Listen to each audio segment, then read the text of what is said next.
Bonjour, merci d'être là. Aujourd'hui, je vais vous parler. Alors, c'est en anglais, mais mes slides sont tellement simples de toute façon. C'est même si vous êtes une bille en anglais comme moi, en fait, ça se laisse suivre. Il n'y a pas de problème. Il y a beaucoup de démos aussi. Alors, le titre, c'est Bibendum de Aligot and Trifed Chief, ou Chef. Vous voyez, je suis nul en anglais.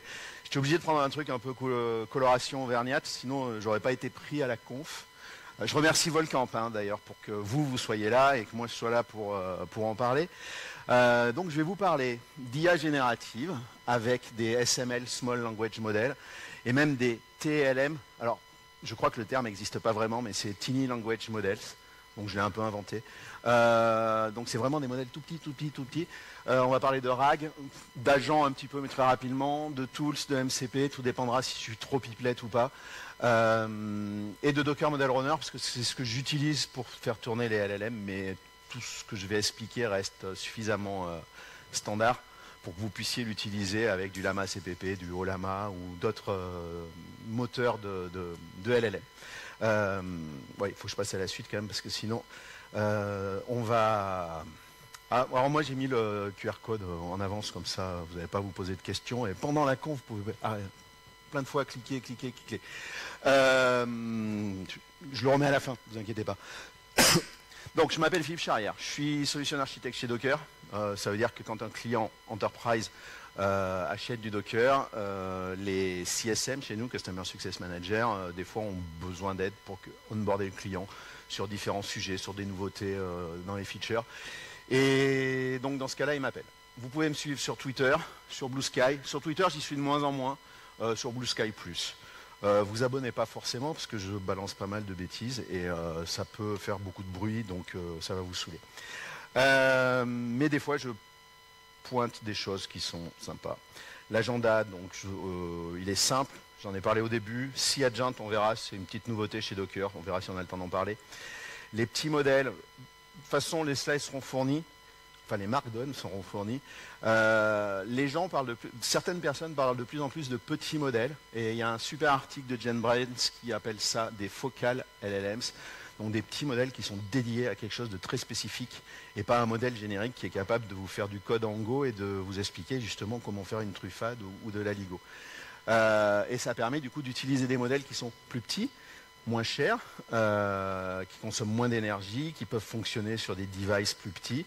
Et donc vous allez faire des économies et vous allez arrêter de cramer des forêts. Il y a des gens de chez Nvidia qui ont fait un article, enfin c'est pas un article, c'est un document de recherche aussi sur les petits modèles. Je vous engage à le lire. Il n'est pas compliqué, il est super intéressant. Et si les gars qui bossent chez Nvidia bossent sur ce sujet-là, alors qu'ils fournissent quand même des je sais plus comment ça s'appelle, en fait des processeurs et des GPU énormes pour faire tourner des trucs de fou, c'est que quelque part il y a certainement une raison et qu'ils pensent déjà au futur. Donc aujourd'hui, je parle d'applications génératives en IA, on vous dit IA générative, avec des tout petits modèles, les Tiny Language Models, donc qui ont moins de 5 milliards billions, c'est milliards, hein, ouais, de paramètres, voire même qui ont moins d'1 milliard de paramètres. Alors j'ai mis des smileys qui se marrent parce qu'en fait les tout petits modèles de langage en français, c'est non. Je resterai en français sur les exemples. Mais normalement, je bosse avec un petit modèle qui fait 0,5 milliards de paramètres. Tous mes exemples fonctionnent. En français, il n'arrête pas de m'enquiquiner, donc je fais du 1,5 ou du 3 selon les démos. Ça reste petit, hein, le 1,5 tournera sur un Raspberry Pi 5 avec 8 Go de RAM. Le 3 pourra tourner, mais ça va commencer à ramer. Et les petits modèles, ils font un peu ce qu'ils veulent des fois. Donc la démo peut planter. Enfin, les démos peuvent planter. On parlera... Alors, qu'est-ce que j'utilise? Je vous l'ai dit, Docker Model Runner. L'intégration de Docker Model Runner, je vais expliquer ce que c'est, dans Docker Compose, le protocole MCP, la MCP Gateway. Alors, dans le titre, je crois que je parle, ou l'abstract, je parlais du MCP Toolkit, mais je vais parler plutôt de la MCP Gateway qui est venue après le Toolkit. J'utilise le SDK Go d'OpenAI. Donc, on va faire du from scratch, à l'exception peut-être d'une démo, ouais, parce que je me suis fait ma propre lib pendant que je préparais tout ça là, ces derniers mois. Et au bout d'un moment, le code devenait complexe, donc je me suis fait quelques petites fonctions, mais ça ne change rien à la compréhension. Docker Model Runner, c'est un engine pour faire tourner des LLM. C'est basé sur Lama CPP. Bientôt, il y aura une version avec VLLM, normalement, mais il n'y a rien d'officiel. Quand vous êtes dans un container, ben, vous accédez à cet engine en fait, qui est parallèle à Docker, hein, c'est pas dans un container, avec l'URL modèle-runner.docker.internal. Et sinon, si vous n'êtes pas dans un container, hein, localhost 2.12.434. Vous pouvez changer bien sûr le port.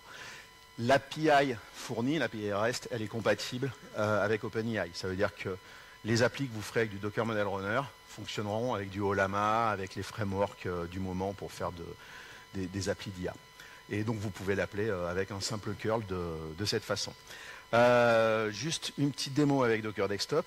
Vous pouvez utiliser Docker Model Runner dans Docker Desktop ou seulement avec du Docker CI si vous n'avez pas installé Docker Desktop. Donc ça fonctionnera sur du Linux sans problème. Ça fonctionne sous Mac, sous Windows, sous Linux. Si je vais dans Docker Desktop, alors est-ce que vous y voyez assez? Ouais, ça va. Il y a un menu modèle. Vous pouvez... Alors les modèles, vous pouvez les récupérer sur le Docker Hub, vous pouvez les récupérer sur Hugging Face, il faut que ça soit au format GGUF. Vous pouvez récupérer sur Hugging Face chez vous, le packager et les mettre sur votre registry privé. C'est à peu près tout. Je vais utiliser un Qwen. Alors normalement, je m'étais marqué mes démos sur un petit papier et je ne sais plus où j'ai mis mon petit papier. On va faire ça de mémoire. Vous pouvez aller dans Docker Desktop et lui demander qu'est-ce que la truffade? Ah oui, je suis passé en quoi là? Je suis au clavier. J'ai un clavier anglais, hein, mais j'ai des doigts français. Hop, qu'est-ce que la truffade? Le point d'interrogation, en général, c'est pas d'accord. Je crois que le LLM s'en fout complètement. Vous envoyez, on va voir que normalement, il ne sait pas du tout ce que c'est que la truffade. C'est un type de céréale très fréquemment utilisé comme nourriture de première heure, etc. Donc, déjà, et avec de la truffe dedans. Donc, c'est un petit modèle, hein, mais même ceux au-dessus, la plupart, il n'y en a quand même pas beaucoup qui connaissent la truffade. ChatGPT peut-être. Si vous allez dans Inspect, vous avez juste les spécifications du modèle. Et il y a un petit truc qui est pratique en fait dans Docker Desktop. Alors, pour ceux qui ne sont pas clients Enterprise Docker Desktop, cette feature-là, elle est dans le Docker Desktop version free. Hein. Normalement, je montre que des trucs gratuits ou open source. Vous pouvez récupérer par exemple la requête qui a été faite et avoir des informations du style ce qu'il y avait dans la request, ce qu'il y avait dans la response. Donc pour débugger, c'est super pratique. Et ça m'a sauvé la vie. Je ne savais même pas que ça existait en fait. Hein. C'est un gars chez nous, j'ai galéré sur un truc, il m'a dit mais utilise la partie request du Docker Desktop. Et honte sur moi, je ne savais pas que ça existait. Donc maintenant, on va parler d'une application d'IA générative, vraiment très grossièrement. Hein. Ce qu'on voit de plus courant, c'est je pose une question à un modèle et il va générer une réponse. On appelle ça une completion. Donc, on va parler de la completion. J'ai fait un raccourci, hein, j'avais d'autres chapitres normalement, mais sinon en 45 minutes, je ne tiens pas. Je suis déjà en retard, je pense. Donc, la completion, vous pouvez la faire afficher au fur et à mesure que ça arrive. Pour l'expérience utilisateur, c'est mieux parce que si vous n'avez pas une machine puissante, vous allez attendre 10 secondes, 15 secondes, avant que quelque chose s'affiche. C'est pas génial. Comment on explique au modèle ce dont on a besoin? Enfin, comment on bosse avec le LLM? Globalement, vous allez avoir une liste de messages. Il y aura le plus souvent un système message, c'est les instructions que vous donnez à votre modèle, du style tu es un chef cuisinier spécialiste de la ligo et la truffade et tu es auvergnat. Le user message, c'est votre question. Parle-moi de la truffade. L'assistant message, c'est la réponse que va faire le modèle. Et le tool message, c'est, on en parlera plus loin si je vais assez vite, c'est un format de message différent. En fait, certains modèles ont la capacité de détecter que vous voulez appeler un traitement. Mais j'en parle plus loin. Et ces messages-là, vous les mettez ensemble, vous les balancez à l'API et le modèle va se débrouiller avec. C'est important de connaître ça parce qu'en fait, c'est bien d'empiler les messages pour gérer l'historique, comme ça le modèle saura de quoi vous parlez.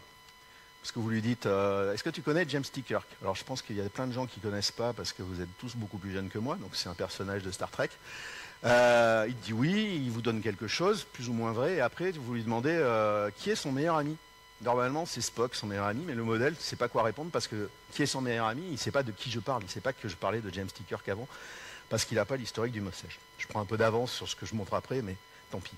Donc le message système, je vous ai dit ce que c'était, donc c'est les instructions et puis le contexte, vous pouvez lui donner un peu une base de connaissances. Le message de user, c'est la requête de l'humain qui se connecte à l'application. L'assistant, c'est la réponse. Les tools, j'en ai parlé. Ensuite, il y a les settings. Alors, il y a plein de settings selon les moteurs de LLM et selon les modèles. Les deux plus importants, on va dire, c'est température et top P. Alors, je vais essayer d'expliquer ça.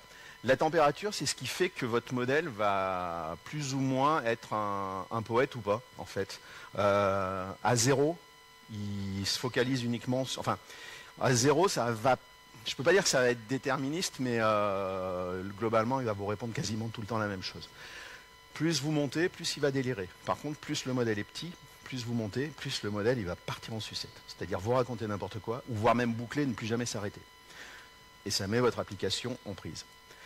Le top P, c'est pour aider le modèle à rester focus sur ce que vous lui demandez. Parce que plus il a de l'information, plus il va être dissipé finalement et pas arriver à se concentrer. Surtout s'il est petit, c'est comme les enfants en fait. C'est un problème de concentration.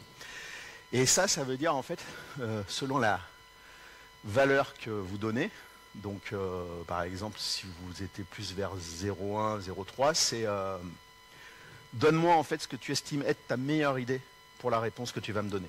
Parce qu'en fait derrière c'est des probabilités, et il a une liste de choses, il se dit ouais je vais peut-être aller là ou je vais peut-être aller là.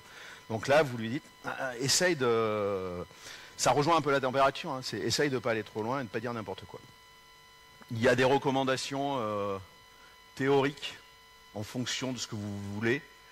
En fait, vous apercevrez qu'avec les petits modèles, ça ne marche pas toujours et selon comment ils ont été entraînés, leur spécificité, vous êtes obligé de faire des réglages par modèle. Et ça demande beaucoup de temps. Donc le principe basique d'une application générative, hein, c'est vous créez un client pour se connecter à l'API, vous préparez les instructions, les messages système, vous lui balancez le user message, vous lui balancez les paramètres, donc température et top K, ou d'autres, et ensuite le LLM mouline et renvoie via le moteur de LLM les informations. Ces informations-là, vous pouvez les streamer, donc dans ces cas-là, vous allez recevoir des morceaux d'informations, donc à vous, dans une boucle, d'imprimer au fur et à mesure ces informations. Donc je vais faire une rapide démo. Alors si, il faut que je retrouve mes... Parce que je pense que j'ai changé les questions de base, donc hop, on ramassera plus tard. Je suis comme les vieux, hein, je suis obligé d'avoir mes petits carnets. Hop, hop, hop. Alors, je vais démarrer mon app. Alors, c'est un code Go tout simple. Ça, ouais, ça reste lisible. Donc, qu'est-ce que je fais? Je récupère le modèle que je veux utiliser, l'URL de base. Je crée le client OpenAI. Ensuite, je lui rajoute dans les messages les instructions système et le message utilisateur. Je récupère les paramètres. Donc, j'envoie ici température et top K plus le modèle. Ensuite, je crée un stream pour lancer la complétion, enfin ce que j'envoie au modèle, et j'affiche au fur et à mesure. Donc je vais lancer cette fois-ci mon programme avec comme instruction en température, j'ai mis 0,2, top P 0,8.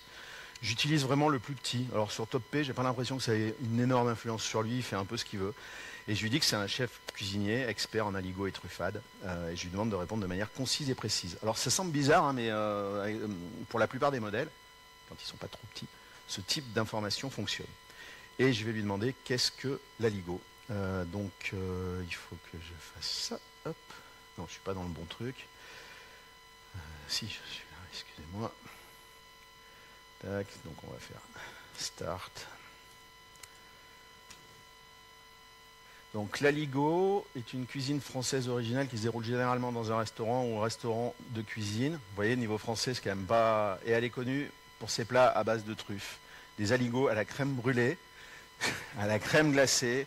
Enfin, j'ose pas imaginer. Si je vous fais la truffade, hein, globalement, ça sera à peu près le truc. De toute façon, vous aurez le code, donc vous pouvez changer, mais je vais essayer d'être un peu speed sur le reste pour arriver à tout faire. Donc, on a quand même la base de comment on fait une application d'IA génératif, mais pour que le modèle soit un peu plus pertinent, on va lui donner un peu plus d'instructions système. Donc, j'ai modifié mes instructions système globalement pour faire que mon modèle, je vais peut-être baisser ça, hop. Il est une sorte de personnalité, d'âme.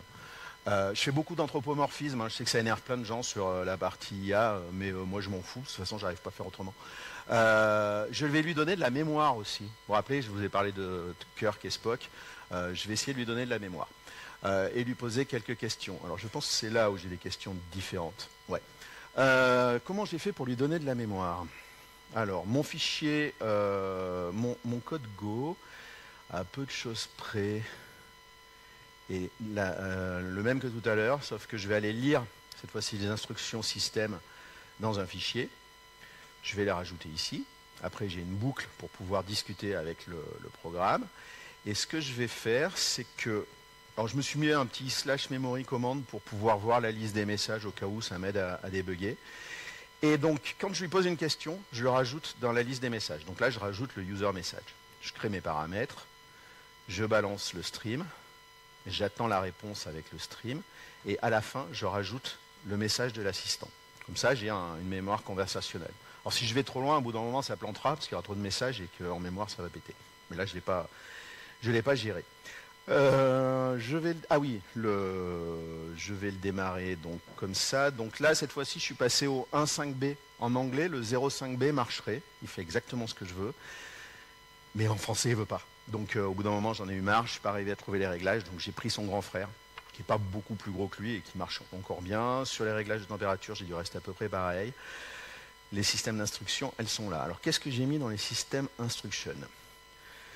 Je lui explique, ben écoute, tu t'appelles Bibendum, c'est pas trop ce que tu es, mais tu es fait en pneus, tu es chef cuisinier, spécialiste de la Lego et la truffade, tu viens d'Auvergne, tu es la mascotte de Michelin. Je lui explique comment il doit se comporter.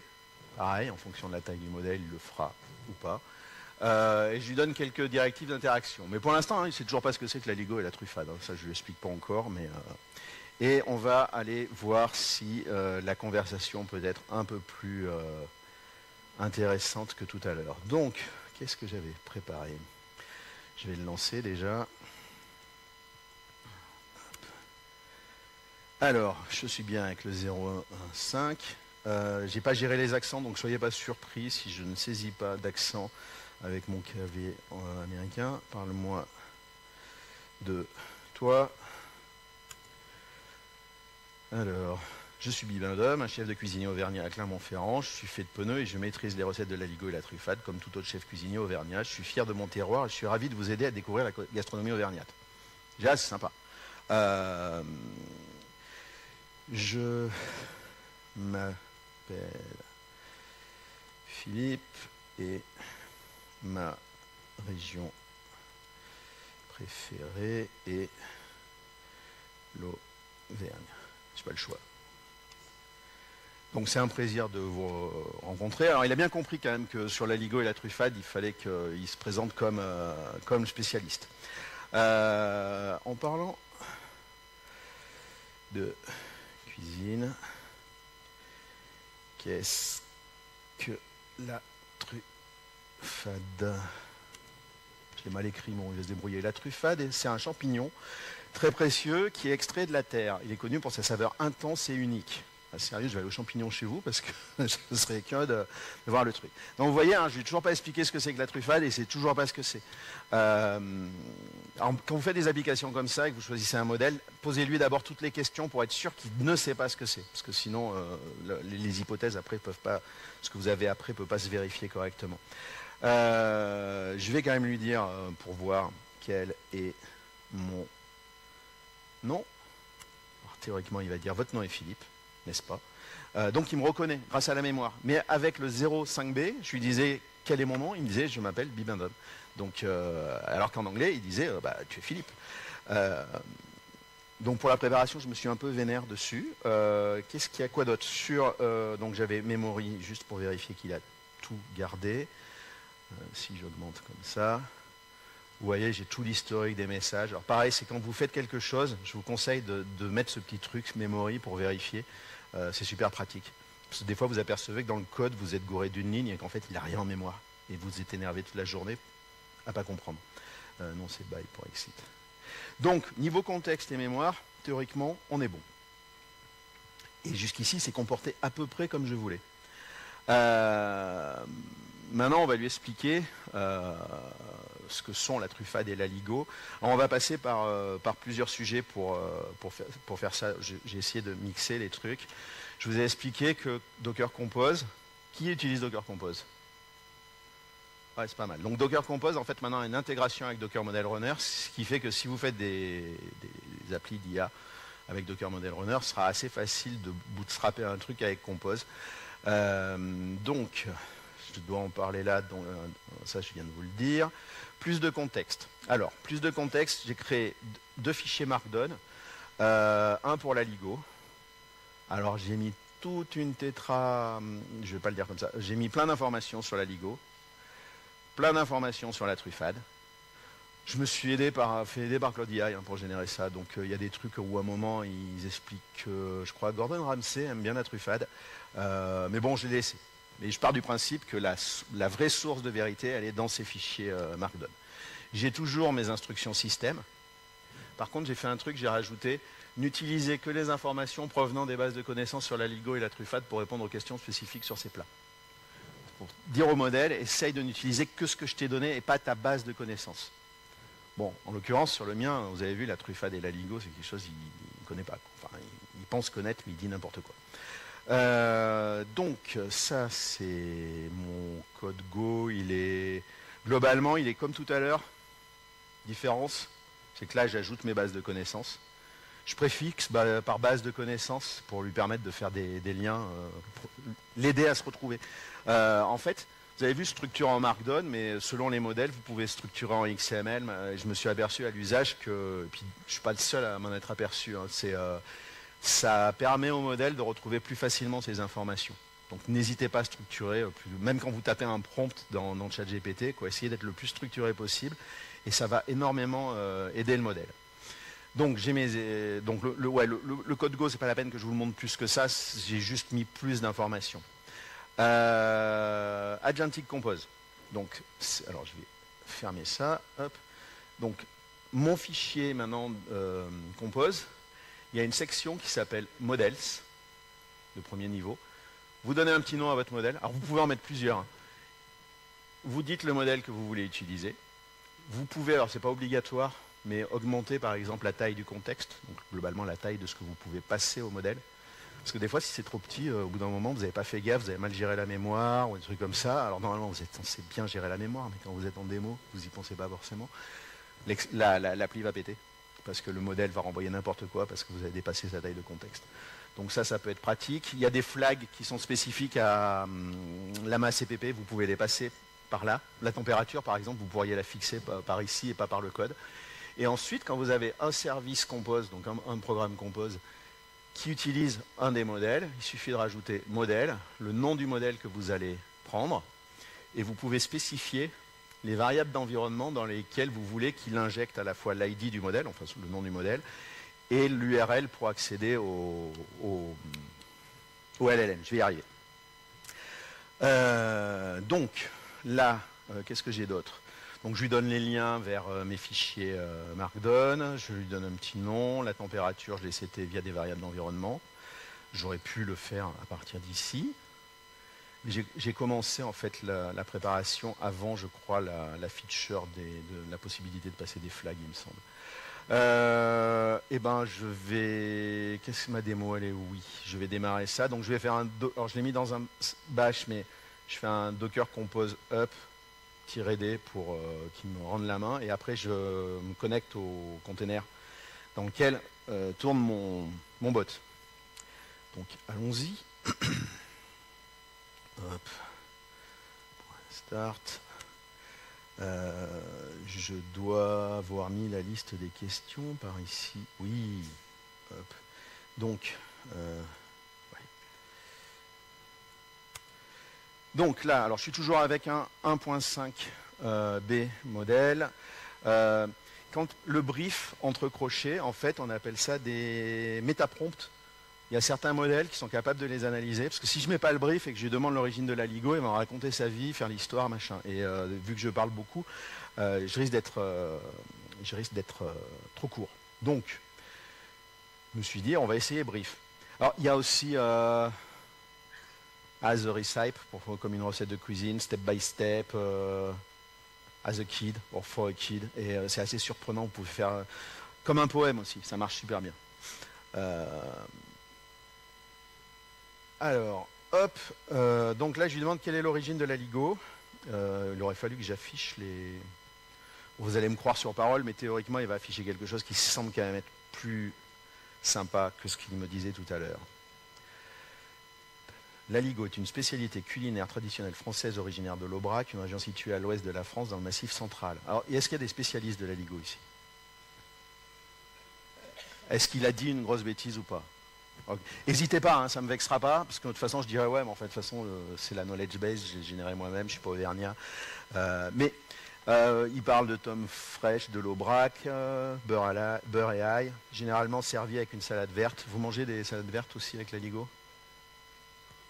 Il y en a qui n'aiment pas les salades vertes, qui n'aiment pas non plus, je comprends. Mais ok. Donc, ça semble quand même être un peu plus sympa. Est-ce qu'il s'y connaît en truffade? Hop. Step by step, c'est donc normalement c'est pour qu'il m'explique point par point. Donc on va. Donc là, il est en train de me. Alors, on va voir rapidement hein, s'il dit des bêtises, mais 1 à 2 kg de pommes de terre. Tomes fraîches de l'Aubrac, lardon fumé. Il y a du lardon dans l'aligot? Non, hein. Alors moi, ça me plairait honnêtement, je suis très fan du lard, mais voilà.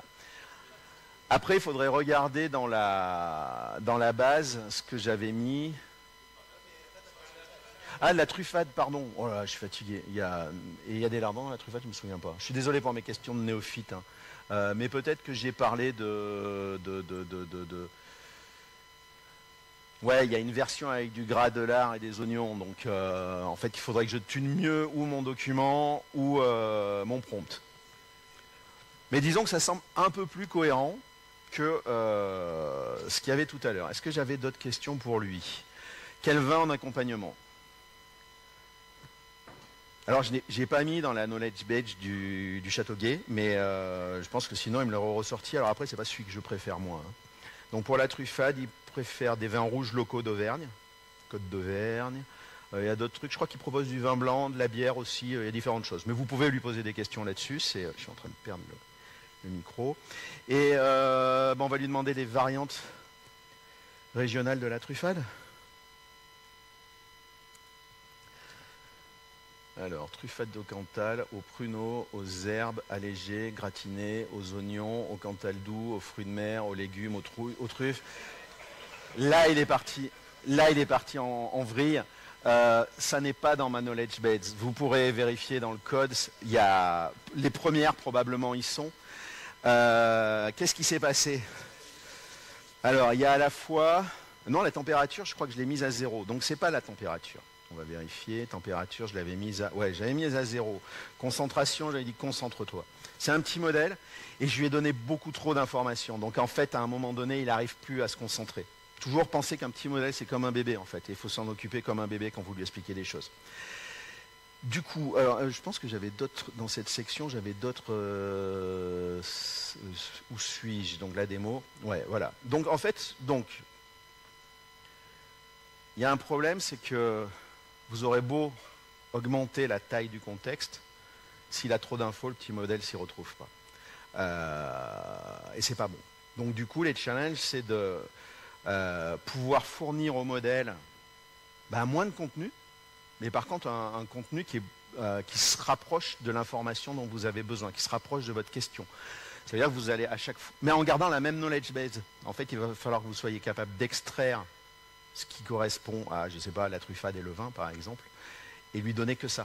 Du coup, il a un contexte plus petit, il arrive plus facilement à se concentrer, et théoriquement, vous aurez de meilleures réponses. Et puis aussi, pensez à garder un nombre minimum de messages. Tout dépend après du type d'application que vous avez, mais plus vous avez de messages, plus le contexte augmente, parce qu'à chaque fois, on lui renvoie tout. Et dans ce cas-là, ça ira mieux. Théoriquement toujours, hein. Je vais sortir du truc. Hop. Donc, comment on va faire ça? Comment on va faire ça? J'en étais où? Excusez-moi, hein, j'ai un... Ah voilà, oui, on va faire du RAG. Alors j'ai mis micro-adjoint, en fait, c'est parce que c'est à partir de cette démo-là que j'utilise ma lib perso, mais c'est juste un wrapper sur tout ce que fait OpenAI pour simplifier la lisibilité du code.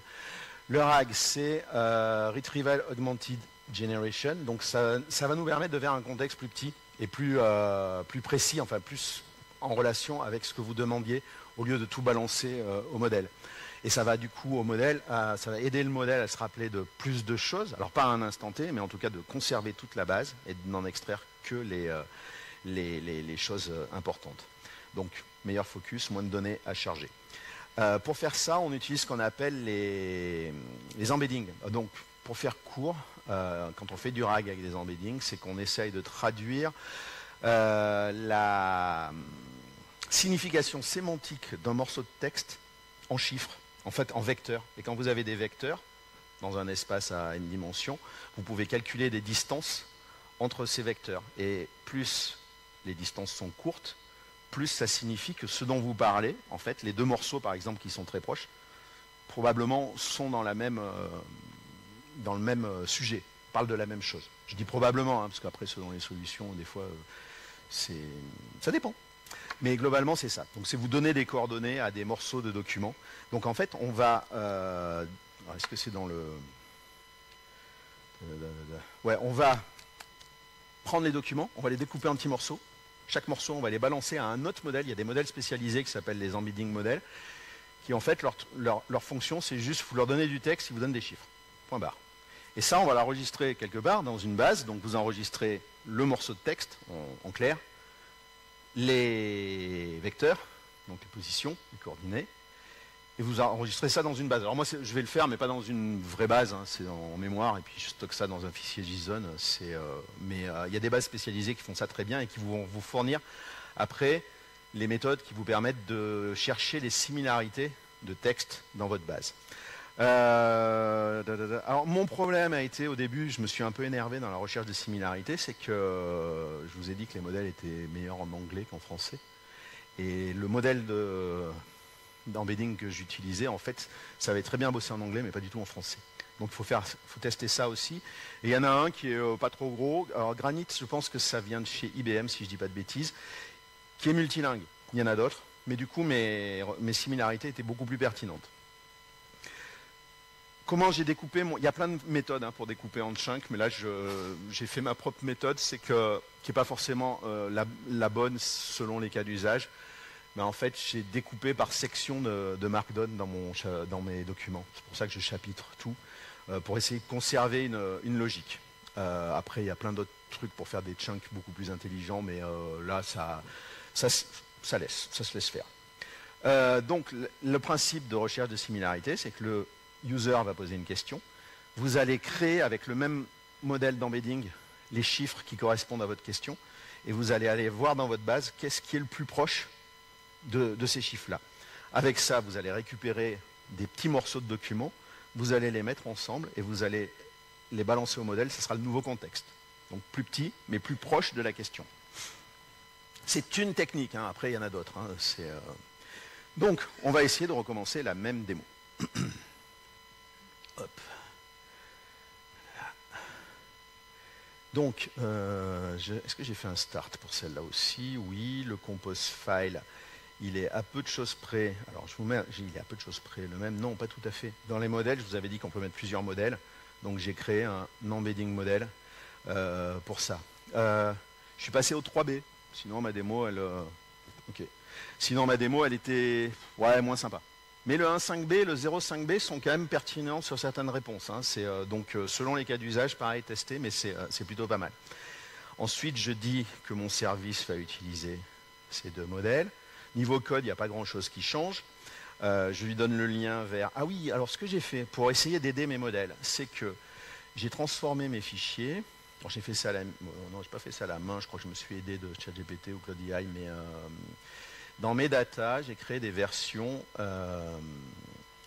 enrichies de mes fichiers. C'est-à-dire, si vous allez dans le Markdown, j'ai ajouté des métadatas. Et à chaque chapitre, je lui mets des mots-clés, des références, des choses comme ça, pour essayer d'aider la recherche à faire des liens avec des morceaux qui sont éloignés. Pareil, selon un cas d'usage, ça marche. ou pas. Mais ça apporte quand même une amélioration, on va dire, dans les recherches de similarité. Donc, oui, il faut que je me dépêche. Faisons, je suis dans la... Ouais, je suis dans le bon. Oui, c'est ça. Donc, on va recommencer. Alors, je lance mon modèle. Donc, théoriquement, c'est la même chose pour... J'ai mis la température à 0, donc... Ah oui, pardon, hop, je vous ai montré. Là, les embeddings, je les avais calculés à l'avance et je les avais enregistrés là-dedans. Donc, ça ressemble, vous voyez. J'ai mon ID unique, j'ai mon prompt et j'ai les chiffres qui correspondent à ça. Et là, ça le charge automatiquement, parce que sinon, pendant la démo, ça aurait mis un peu de temps pour tout montrer. Donc là, je vais lui demander quelle est l'origine de la LIGO. Il va me répondre quelque chose à peu près similaire à tout à l'heure. Il a trouvé 3 similarités. À chaque fois, il met le... Alors, la cosine similarity, c'est une fonction mathématique pour calculer la distance entre les vecteurs.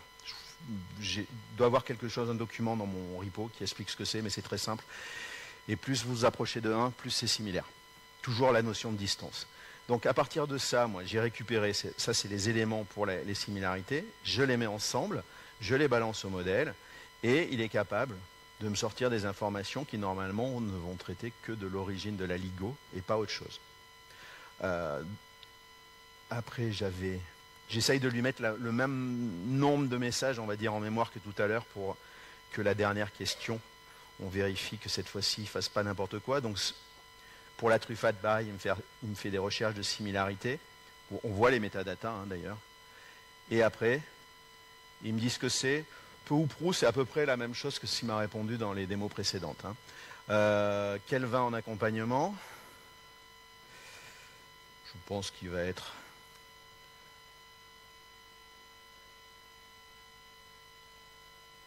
particulièrement avec vin du sud-ouest, tiens, pourquoi pas. Les réponses sont plus courtes par contre, parce qu'il a moins de contenu, donc il part moins dans tous les sens. Et la dernière, sur laquelle normalement il avait raconté n'importe quoi, j'espère qu'il ne va pas me faire le même coup, c'est quelles sont les variantes régionales de la truffade. Alors, voyons voir. J'ai la truffade gratinée, ça c'est dans la knowledge base. La truffade aux herbes, la truffade allégée, la truffade de champignons, je ne suis pas sûr. Normalement, j'en ai que 3. Mais si j'utilise le 1,5B, il m'en rajoute, je crois que j'ai une truffade aux cerises par exemple. Et le 0,5B, laisse tomber quoi.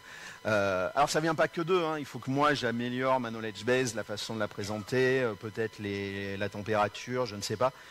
Mais ça veut dire que quand vous préparez des applications comme ça, il faut vraiment en fait tester plein de choses, des nouveaux modèles.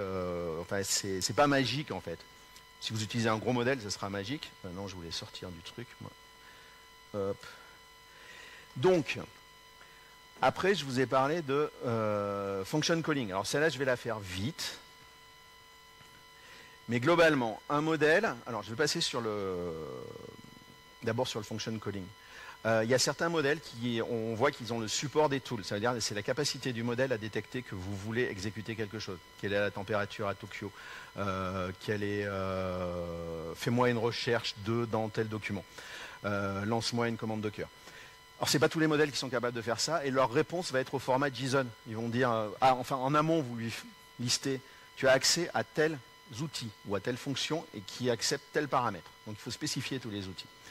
Le modèle, si dans ce que vous lui demandez, il se dit, tiens, ça ressemble à un des outils, il va vous sortir une réponse au format JSON avec le nom de l'outil à appeler et les paramètres à utiliser, la valeur des paramètres. Il n'exécutera rien, c'est à vous d'implémenter ça. Et ça se code assez facilement. Il faut quand même être sur vos outils, il faut être super explicite sur les noms, les descriptions, mettre un nombre de paramètres fixe et pas un tableau de paramètres, parce que si le modèle est petit, il ne sait pas quoi faire. Et pas trop de modèles, et pas trop d'outils avec les petits modèles. Si vous lui mettez 20 outils, petit modèle, il fait je sais pas quoi prendre. Il y a Pamela Fox qui a écrit un super article sur ce sujet-là. Je vous invite à le lire. Même si c'est pas votre spécialité, le truc est super lisible. Et donc quand vous avez codé ça, ça permet à votre modèle d'aller à l'extérieur, de récupérer des données et de devenir meilleur. Ça lui donne des super pouvoirs. Quand vous faites ça, vous l'avez fait pour une seule application. Si vous voulez partager ça, faut le copier-coller, le réécrire pour d'autres applications. Et en décembre l'année dernière, il y a Anthropic qui a sorti un truc qui s'appelle le modèle contexte protocole. C'est de faire des petits outils, des petits exécutables, on appelle ça des MCP serveurs, qui fonctionnent en local ou distant, et qui vont faire ce travail de « tiens, je te donne la liste des outils que j'ai ». Donc le modèle regarde, il dit « ah ben moi je veux exécuter ça ». Votre application fait un appel au MCP serveur en lui disant « tiens, exécute-moi ça ». Le MCP serveur l'exécute, alors ça fait beaucoup d'allers-retours, hein, mais il lui renvoie les informations, et à partir des informations, votre LLM est capable de vous faire une completion avec les informations qui vont bien. L'avantage que ça a, c'est que vous pouvez externaliser les outils et les partager avec d'autres applications. Après, il faut faire attention, hein, il est tout con, le protocole, c'est du JSON RPC. Il y a différents transports, STDO, Streamable HTTP, il y avait SSI, mais c'est déprécié. STDO, ça fonctionnera forcément qu'en local, mais c'est super pratique. Les MCP, tout ça, je vous l'ai expliqué, c'est le principe.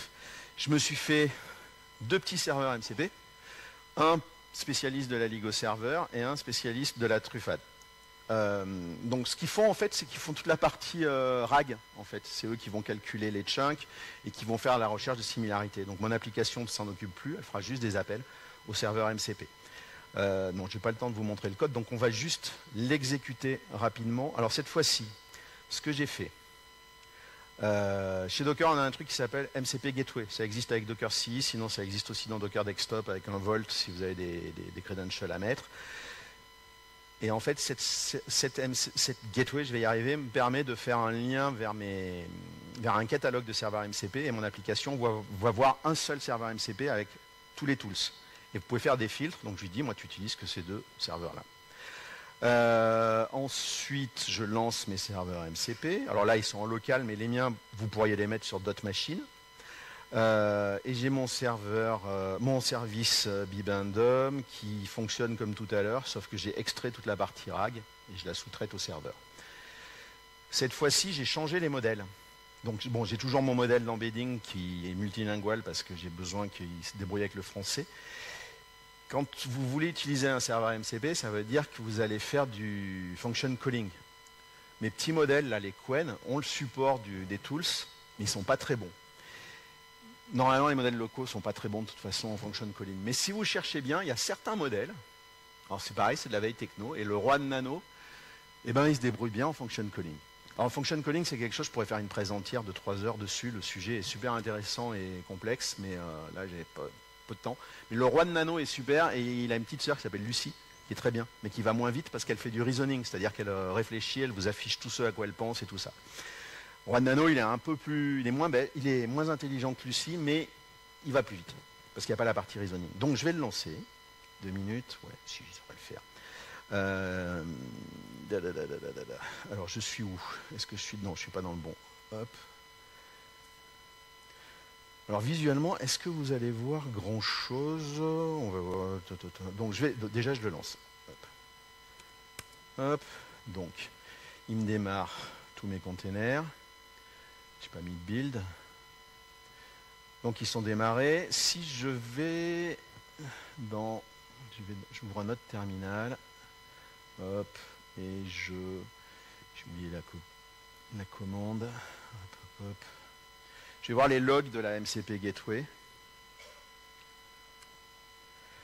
Donc elle s'est bien connectée en fait aux 2 serveurs MCP. Il y a le code source des serveurs MCP. Elle a bien vu que chaque serveur MCP propose 2 tools. Donc mes tools, ça doit être du recherche-moi une information sûre. Et j'ai fait une version en français, une version en anglais pour que le truc arrive à peu près à se débrouiller. Donc en théorie, je dois pouvoir... Ouais, j'ai pas le temps de faire la partie inspector, donc je vais juste me connecter à... je suis déjà connecté, donc on va juste vérifier que ça fonctionne. Donc il a bien détecté les tools, il attend que je lui pose des questions. Comme je n'ai pas de mémoire, j'ai dû les mettre quelque part en dessous. Oui, donc on retente le... Quelle est l'origine de la Ligo? Hop. Pour voir si... Il me reste 27 secondes. Donc là, il est en train de discuter. Il me dit, trouver des informations sur la Ligo, c'est le tools qu'il a détecté. Est-ce que je veux l'exécuter? Toujours mettre un truc de human in the loop, parce que sinon, le truc part en sucette. Donc là, il a bien détecté que je voulais l'origine. Je fais yes. il l'a exécuté, et à partir de ce que lui a envoyé le serveur MCP, il me renvoie toutes les informations.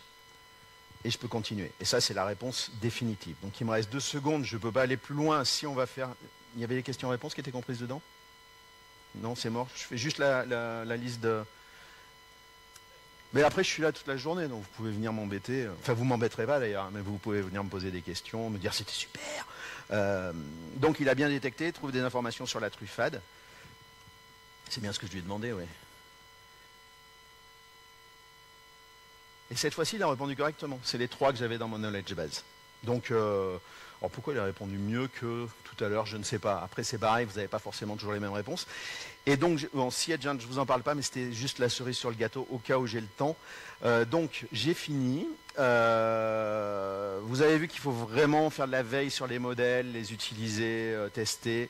J'ai fait une page où je suis en train d'essayer de mettre en place tous les tests que je fais, les modèles que je conseille pour ce type d'expérimentation. C'est la liste des frameworks qui sont plutôt sympas à suivre et qui ne font pas que du Go. Et puis voilà. Donc, bon, alors les questions, ce sera plutôt dehors. Et merci pour votre attention.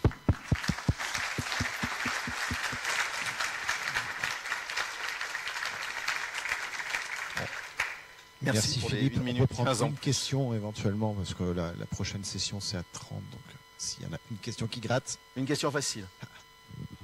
Non. Oui, bonjour. Merci pour la présentation.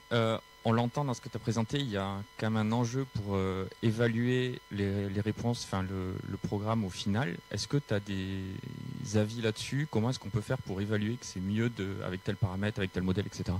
Alors il y a beaucoup de tests.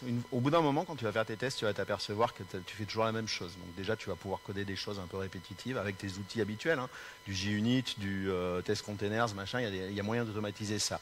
Après, comme tu ne sais pas ce que le modèle va te répondre, moi ce que je fais en général, c'est que je lui donne une liste de mots et je lui dis, alors là, je n'utilise plus de l'IA, mais je recherche si ces 3 mots, par exemple, sont présents dans la réponse. Ça me donne une approche et je me sers de ça pour tester qu'un petit modèle, je vais pouvoir l'utiliser ou pas. Il y en a un qui s'appelle Small et Small 2. Ils sont cons. Et tu peux rien faire avec, quoi. Enfin, moi, j'y arrive pas en tout cas. Donc ceux-là, je les prends pas. Mais dans mes tests, ça ressort. Après, tu as d'autres tests qui peuvent être par rapport à la pertinence. Et alors, dans ce cas-là, tu vas être obligé de rebasculer sur du plus gros modèle, mais tu sous-traites des vérifications à un plus gros modèle. Tu vois, par exemple, j'ai des démos, j'utilise un truc, il y a une boîte qui s'appelle Cerebras, qui, elle, fait du hosting de modèles, mais qui a une espèce d'architecture machine particulière. Le truc répond, mais c'est hallucinant. Et il y a une souscription free qui existe, donc à tester, c'est plutôt pas mal. J'essaye le plus possible de rester local. Après, il y a des gros modèles que tu peux exécuter en local pour faire ces vérifications-là, mais ma machine, elle fait... j'arrête, quoi. Ouais, pour les vérifications, c'est plus du bon sens quelque part. Mais c'est un sujet justement sur lequel je suis en train de bosser, parce que pour l'instant, je suis détecté que le petit modèle, je vais pouvoir l'utiliser ou pas assez bien.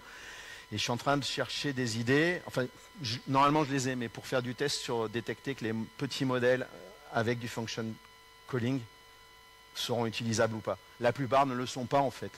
Enfin, ils ont un taux de réussite qui est dégueulasse. Mais le Roi de Nano et le Lucie, ils ont un taux de réussite qui est hallucinant. Mes collègues au boulot ne me croient pas. C'est eux les ingés qui bossent avec les trucs comme ça, et je leur dis, utilisez ça, vous allez voir, ça marche. Bon, il y en a un qui a utilisé, a fait, ouais, effectivement, c'est plutôt pas mal. Voilà. Merci beaucoup. Merci à vous. N'hésitez pas à aller voir Philippe pour les questions.